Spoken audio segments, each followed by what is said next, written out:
ఏయ్ ఆంబోతు, అసలు నువ్వేం మాట్లాడుతున్నావో నీకేమన్నా తెలుస్తా ఉందా? ఇక్కడికి వచ్చి ఈ శవ రాజకీయాలేంటి?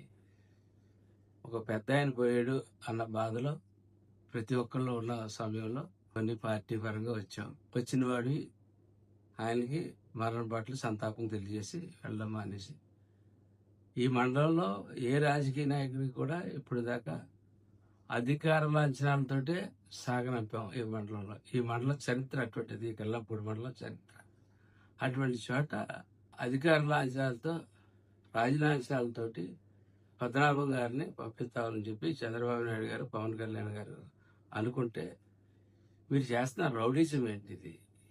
ఇది రాయలసీమ అనుకుంటున్నారా? నాకేం అర్థం కావట్లేదు. ముద్రగడ పద్మనాభం గారు పర్వదించే టైంకి మేము కళ్యాణ్ గారి దగ్గర కూర్చుని ఉన్నాం.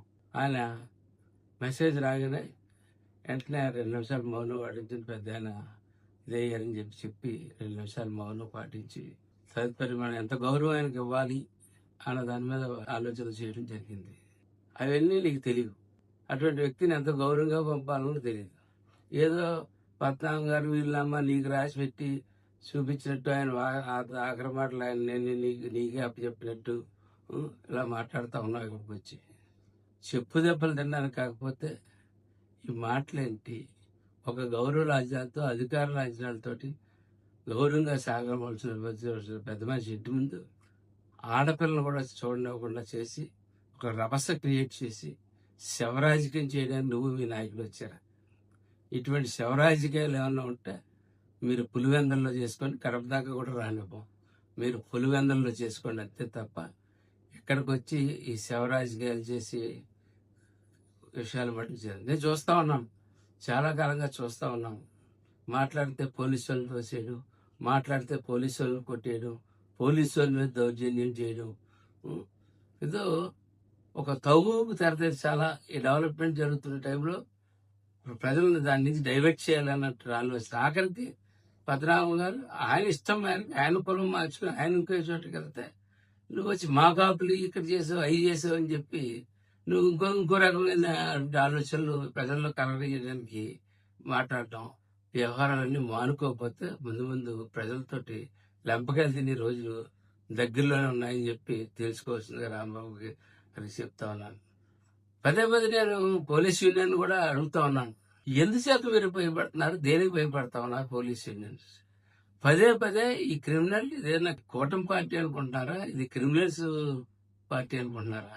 వాళ్ళ క్రిమినల్స్ పార్టీలో జరిగినటువంటి గొడ్డల పార్టీలో జరిగిన విధానంగా ఇక్కడ జరగడానికి వీల్లేదు అంటే పోలీస్ యూనియన్స్ కూడా కలెక్ట్ చేసుకుని దీని మీద పోలీస్ అంటే ఒక భయం, ఒక భక్తి, ఒక భయం, ఒక సమాజంలో పోలీస్ అంటే భయం లేకపోతే అరాచకాలు, క్రిమినల్స్ పెరిగిపోతారు.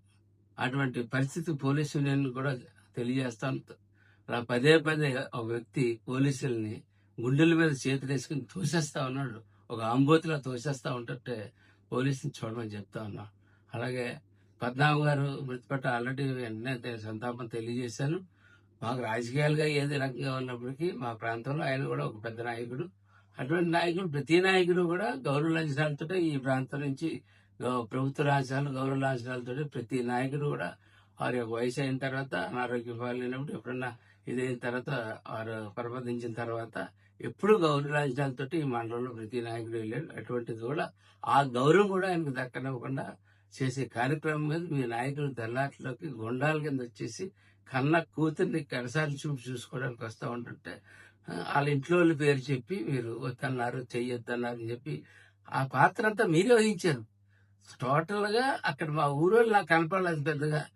అంతా మీ రకరకాల మనుషులు, మీ రకరకాల మీ గుండాగిరి మనుషులు రకరకాల మనుషులు కనపడ్డారు తప్ప మిగిలిన అందరూ పాపం ఆయన పోయారన్న బాధతో ఆయన అక్కడ కూర్చొని మీరు చేసి రౌడీజం, ఒక ఆడపిల్లని అలా పంపించే సంస్కృతి ఈ నాయకుడికి ఎలాగా స్త్రీలు గౌరవించడం చేత కాదు, తల్లిని గౌరవించడం చేత కాదు, చెల్లిని గౌరవించడం చేత కాదు.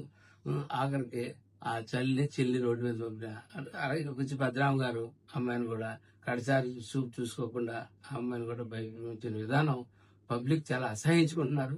అది గమనించవలసిందిగా కోరుకుంటూ, అట్లాగే ఇంకొకసారి ఎక్కడైనా సరే నీ అరాచకాలకి పోలీస్ ఫెయిల్యూర్ అయితే జనసేన ఉన్నదని గుర్తుపెట్టుకోమని చెప్పి తెలియజేస్తూ ఇదే ఫైనల్ వార్నింగ్ తెలియజేస్తా ఉన్నాను.